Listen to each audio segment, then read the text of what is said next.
Assalamualaikum warahmatullahi wabarakatuh.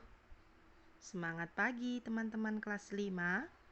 Alhamdulillah, hari ini kita berjumpa kembali dalam pelajaran Pendidikan Agama Islam dan Budi Pekerti kelas 5. Hari ini kita akan melanjutkan pelajaran pekan lalu.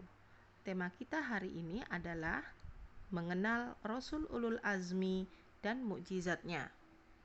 Setelah pelajaran hari ini, diharapkan teman-teman mengetahui arti dari Rasul Ulul Azmi. Teman-teman juga diharapkan dapat hafal siapa saja nama para Rasul Ulul Azmi. Teman-teman juga diharapkan mengetahui mukjizat para Rasul Ulul Azmi. Teman-teman juga diharapkan dapat meneladani sifat para Rasul Ulul Azmi. Yuk kita mulai. Bismillahirrahmanirrahim. Mari kita ingat kembali perbedaan dari nabi dan rasul. Seorang nabi belum tentu seorang rasul. Seorang rasul sudah pasti seorang nabi. Nabi hanya menerima wahyu tanpa harus mendakwahkannya, sedangkan rasul wajib mendakwahkan wahyu kepada kaumnya. Nabi tidak menerima risalah kenabian, sedangkan Rasul menerima risalah atau perintah menyampaikan wahyu. Nabi tidak memiliki sifat wajib tabligh, sedangkan Rasul memiliki sifat wajib tabligh. Nabi tidak memiliki umat, sedangkan Rasul memiliki umat. Nah, sifat wajib dan sifat mustahil Rasul. Ada 4 sifat wajib dan ada 4 sifat mustahil Rasul. Sifat wajib adalah syidik, amanah, tabligh, fatonah, disingkat satifah. Sedangkan sifat mustahil Rasul juga ada 4, kadzib, khianat, kitman, baladah, atau disingkat kahikibah. Tentu teman-teman sudah mengetahui dan sudah hafal arti dari masing-masing sifat wajib maupun sifat mustahil ya. Tidak lupa kita mengingat 5 tugas para rasul. Yang pertama, rasul adalah pemberi kabar gembira dan peringatan. Kabar gembira bagi orang-orang yang beriman berupa pahala dan surga. Dan rasul juga pemberi peringatan kepada orang-orang yang ingkar kepada Allah dan Rasul-Nya berupa dosa dan neraka. Berikutnya, rasul bertugas menyerukan kalimat tauhid, yaitu mengesahkan Allah, menyembah Tuhan yang Maha Satu, yaitu Allah Subhanahu wa Ta'ala. La ilaha illallah, tiada Tuhan selain Allah. Tugas berikutnya adalah Rasul sebagai rahmat atau penyebar kasih sayang bagi seluruh alam, yaitu menyebarkan kasih dan sayang, saling mengasihi dan saling menyayangi bagi sesama manusia, kepada hewan dan juga kepada tumbuhan serta lingkungan sekitar. Berikutnya, Rasul juga bertugas pembawa kebenaran. Setiap perbuatan dan perkataan Rasul adalah benar, karena Rasul adalah panutan. Yang kelima, tugas Rasul adalah menyempurnakan akhlak mulia. Nah, Rasul-Rasul yang kita bahas tadi berjumlah 25 yang wajib diketahui. Di dalam Al-Quran disebutkan ada 25 Rasul yang wajib diketahui, dimulai dari Nabi Adam dan diakhiri dengan Nabi Muhammad. Masih ingat lagunya? Kita nyanyikan sekali lagi ya.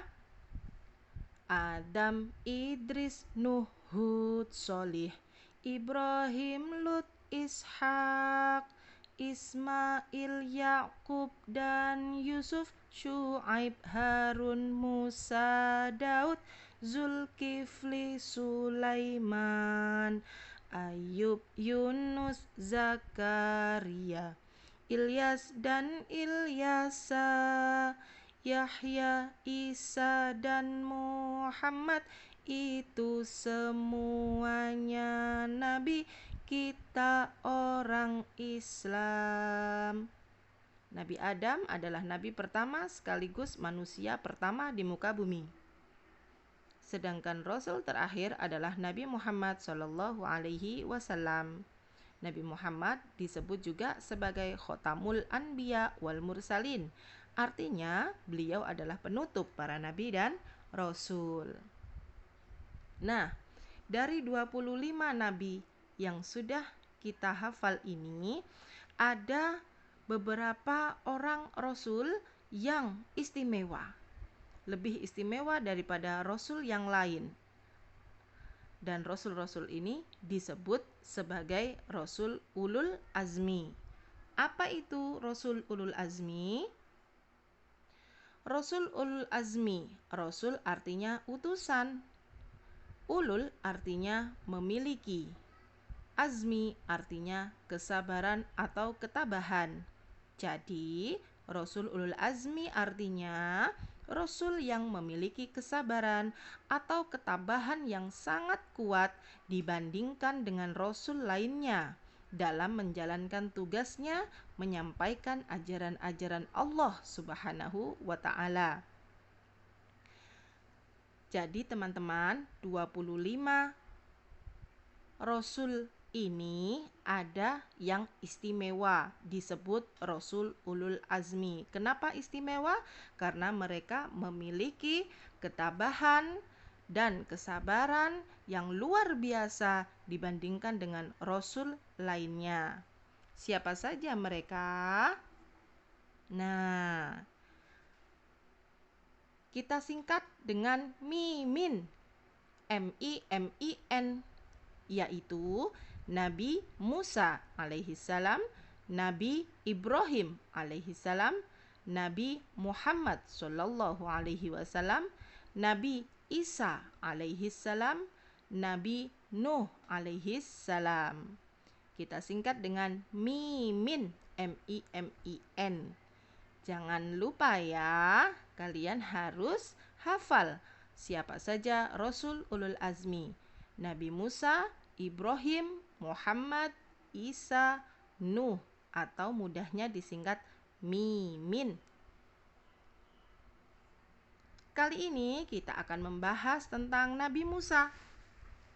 Nabi Musa berasal dari kaum Bani Israel di daerah Mesir. Musa putra dari seorang bernama Imron dan ibu Musa bernama Yukabat. Musa hidup di masa Raja Fir'aun yang kejam dan zalim. Raja Fir'aun tidak segan membunuh siapapun yang tidak mematuhi perintahnya. Yang paling menderita adalah kaum Bani Israel, karena kaum Bani Israel tidak mau menyembah Fir'aun, yang saat itu Fir'aun ingin disembah sebagai Tuhan. Saat bayi, Musa kecil diambil sebagai anak angkat oleh Raja Fir'aun dan istrinya yang bernama Asiyah. Ibu Asiyah ini adalah seorang perempuan solihah dan beriman kepada Allah Subhanahu wa ta'ala. Namun saat dewasa, Musa lebih senang bergaul dengan rakyat biasa, yaitu kaumnya, yaitu Bani Israel.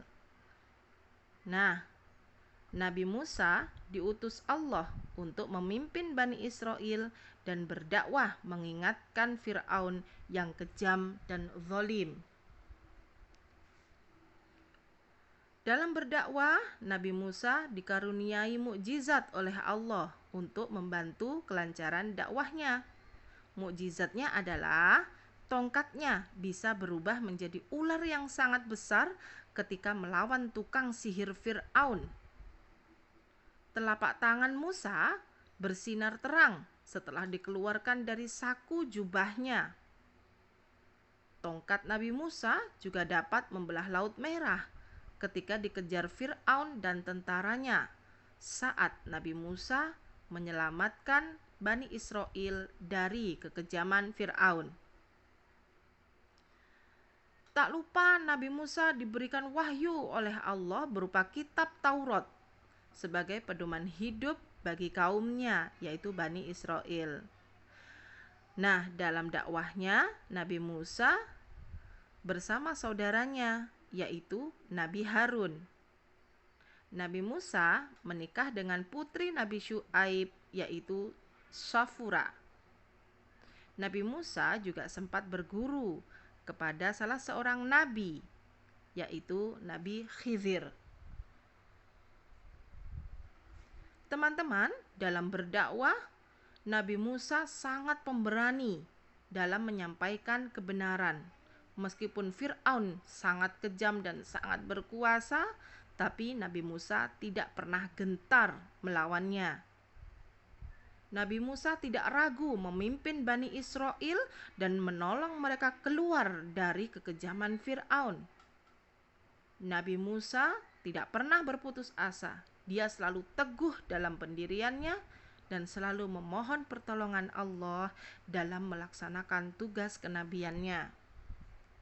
Nah, teman-teman, kisah Nabi Musa ini sangat seru untuk disaksikan. Sayang sekali kalau kamu melewatkan. Kisah Nabi Musa selengkapnya dapat kamu saksikan di link berikut ini. Jangan lupa ditonton ya. Nah, teman-teman, setelah menonton video pembelajaran, yaitu kisah keteladanan Nabi Musa tadi, teman-teman silahkan mengerjakan 5 latihan soal di link berikut ini. Jangan lupa teman-teman melaksanakan pembiasaan ibadah hari ini ya. Baik teman-teman, selamat beribadah, selamat belajar, salam sukses dunia akhirat. Amin, Allahumma amin. Kita akhiri pembelajaran dengan membaca hamdalah. Alhamdulillahirabbil alamin. Wassalamualaikum warahmatullahi wabarakatuh.